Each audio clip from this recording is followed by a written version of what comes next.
you.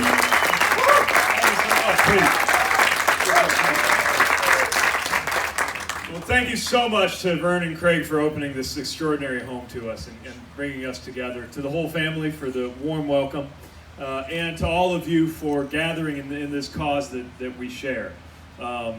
I read, kind of to my own surprise yesterday in the paper, that I was getting fashion advice from Tom Ford. So it seemed only appropriate that I should come here and learn a thing or two about design, make the most of our stay in Atlanta.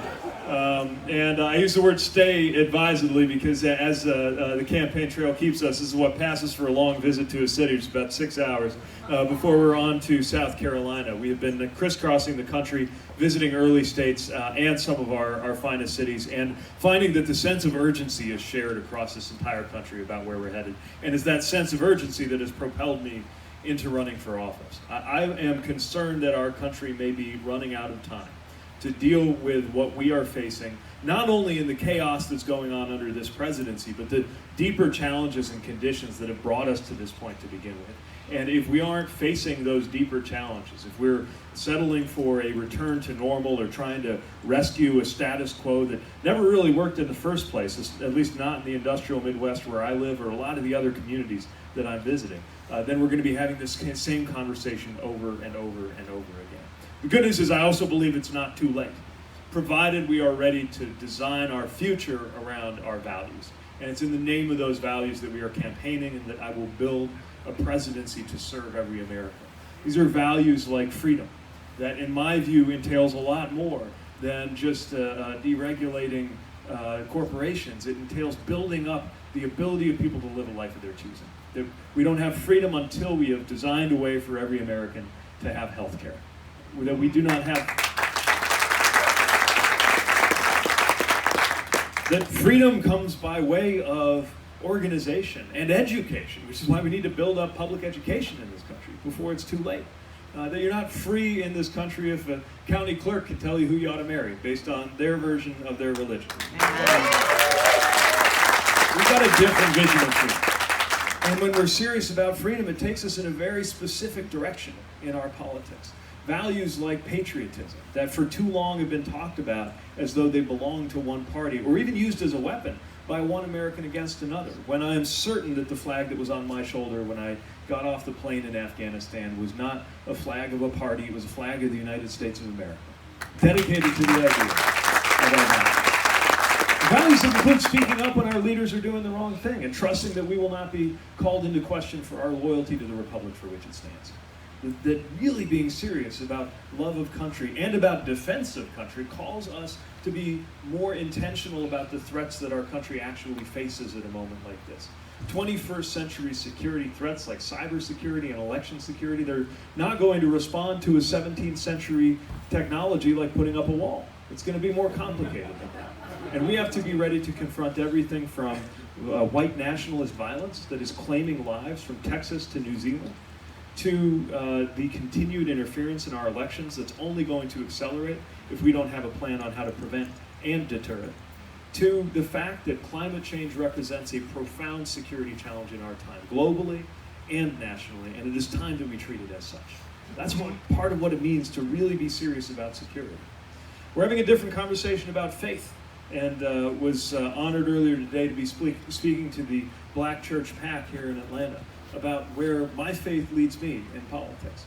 The idea that God does not belong to any political party, and that if we are guided by religious principles, even as we stand fast to the idea that our elected officials ought to lift up people of any religion and people of no religion equally, that it's also fair to talk about how, when the scripture, at least that I hear on Sunday morning, talks about concerning ourselves with the well-being of the poor and the imperative of identifying with the stranger, and the responsibility to look after the prisoner as though we ourselves were imprisoned, which is what Scripture says. That we are supposed to walk in the way of humility and seek out leaders who have the hearts of servants. That no faith compels anybody to condone or support what is happening in Washington right now. Time for a different conversation about those values.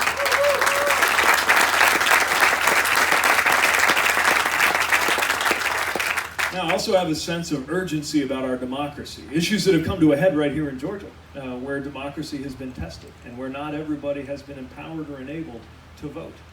until we have a different relationship between money and politics, until we have districts drawn so that voters actually get to choose their politicians instead of politicians picking out their voters, until we are prepared to pick our president the way democracies generally do, which is by counting up all the votes and giving it to the person who got the most.